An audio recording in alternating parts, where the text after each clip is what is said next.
Good morning. So today we're going to talk about one of my favorite topics, which is spirituality and why it is crucial in a program of recovery. So we can't talk about this without first defining what is spirituality. And so first to talk a little bit about what spirituality is not.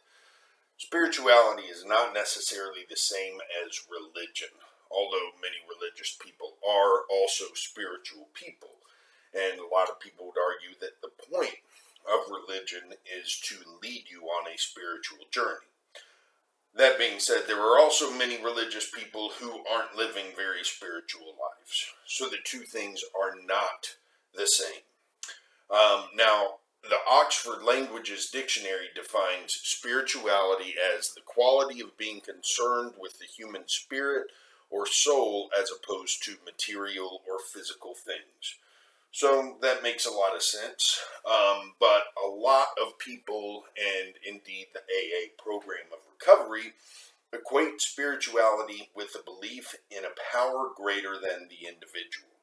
So in Staying Sober, A Guide for Relapse Prevention, Gorski and Miller define spirituality as this. Spirituality is an active relationship with a power greater than yourself that gives your life meaning and purpose. When you work a spiritual program, you consciously and actively attempt to become a part of something bigger, greater, and more powerful than yourself. So that is spirituality in a nutshell as defined by these authors, and as I think that basically defines the thought in AA and some of the other recovery programs that we have. So when I first came to recovery in AA, I identified as an atheist. I did not believe in a God. I did not believe in any kind of supernatural God, and I did not identify with any religion, and that was an important part of my identity. So it took a lot for me to become willing to consider something different in life. And so one of the things that's been on my mind as I've gone through this journey is, why is it so important to embrace spirituality as part of this journey, and to embrace a brand of spirituality that has a higher power as part of it? Why is that such a big deal? And Gorski and Miller talk about that here. They give the reason as follows. Belief in a higher power takes you out of the center of your universe and offers peace of mind and serenity by an awareness that there is a power that is not restricted by your weakness and limitations. Through spiritual development, you can create new confidence in your own abilities and develop a new sense of hope. It is through a spiritual program that you can reach with hope and a positive attitude toward the future. I love that last line. It is through a spiritual program that you can reach with hope and a positive attitude toward the future. And that indeed is the overall change that I've seen since I've embraced the spiritual course of living, is that I look to the future with hope, and at the least, even on crappy days, with a sense of peace and calm. I can look at the future and know that things are going to be okay. Things are going to be okay. You know, even when they're not, they're going to be okay. And taking that sense of peace with me, that's a really crucial part of recovery for me. That's what keeps me away from relapse a lot of days, is the sense that even if today sucks, life ain't always going to be like that, you know, as long as I keep doing the next right thing. So the other thing I want to point out here, belief in a higher power takes you out of the center of your universe. Now that is a huge thing for a lot of us. When I was in my addiction, I was the center of the universe. Everything revolved around me. Everything everybody said had something to do with me. When someone did something out in traffic, when someone stepped on their brakes too quickly, that was an offense to me. That had something to do with me. And I will tell you, life is much more pleasant and much less stressful now that I am not the center of the universe. And now that I am just a part and a very, very small part of that universe.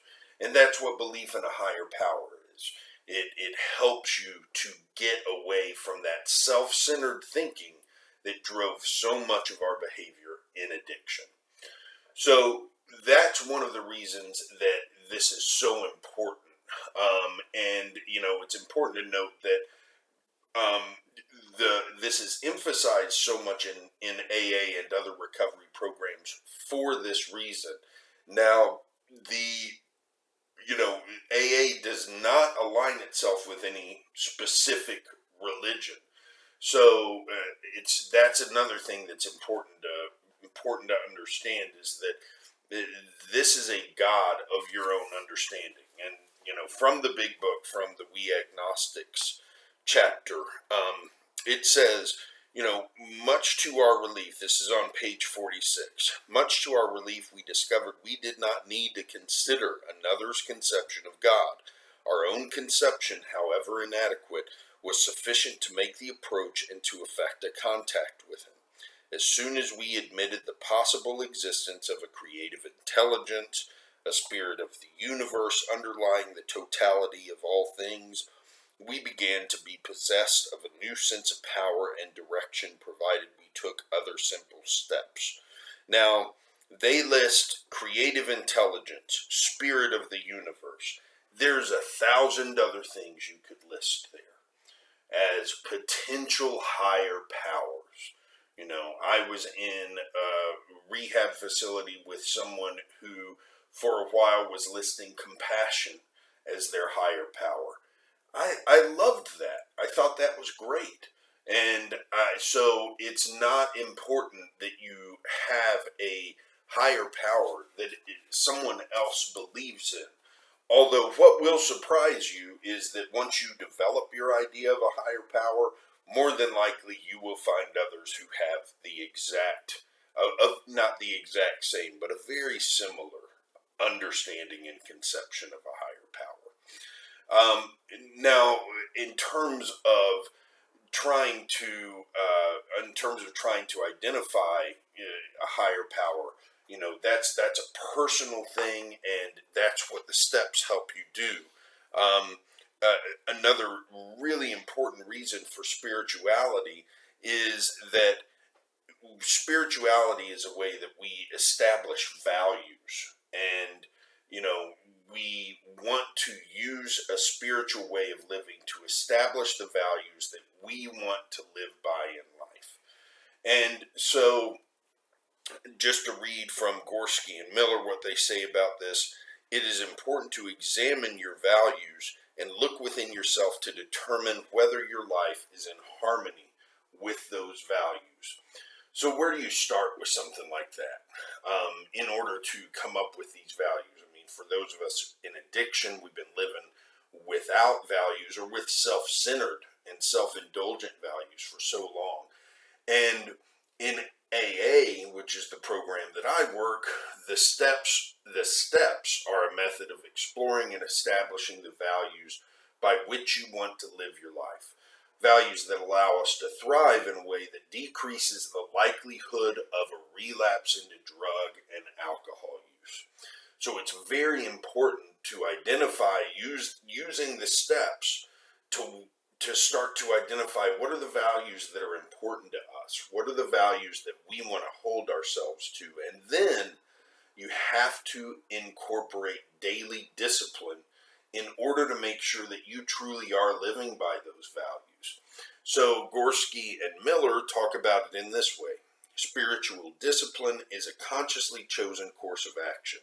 Discipline is uncomfortable for many recovering addicts. They have lived lives of immediate gratification, and discipline is the reverse of that. The purpose of spiritual discipline is freedom from the slavery of self-indulgence. Spiritual discipline includes prayer and meditation, spiritual fellowship, and regular inventory of your spiritual growth. So just to simplify it, spiritual discipline includes prayer and meditation, which we might do first thing in the morning. Spiritual fellowship, so we go to a meeting sometime during the day. And regular inventory of spiritual growth. So we end the day by looking back at the day and figuring out the places where we did or did not align to the values which we've said are important for us to live the spiritual lives we want to live. So that's what spiritual discipline looks like. And it is crucial to living a life spiritually. And living a spiritual life is critical to staying away from relapse. So that's why that's the way all of this blends together and gets so important. And, a lot of people, myself included, at points in their recovery feel like, well, as long as I'm not drinking or using, I'm going to be okay. And what we don't understand is that we've got a mind, a brain that tends toward relapse, that tends toward these negative, self-indulgent types of emotions, motivations. And we have to incorporate discipline and spiritual living in order to keep ourselves on the path that we're supposed to be on. As soon as we stop, we start to tend more toward relapse. And it may take years. People can be dry drunks for years. People can abstain from drug and alcohol for years without working a spiritual program. But eventually they will find their way back to drugs and alcohol. You hear this story all the time in meetings of people who stopped going to meetings and they stopped doing the work and they just started living life again on their terms. And it might have worked for them for a little bit, but eventually they found their way back to the bottle, back to the bong, back to the pipe, and that's when things turn to bad again. And so this spiritual way of living, spiritual discipline, and a belief in something greater than ourselves, doesn't have to be God, doesn't have to be a God. It just has to be something greater than ourselves. That is one of the most important parts of recovery. And it's one of the most important parts of living a peaceful, serene life. It has been for me, has been for many people I know. And it really is so much better on this side than it was when I believed in literally nothing but myself. Hope you all have a great day. I'll see you back here tomorrow for more on relapse prevention.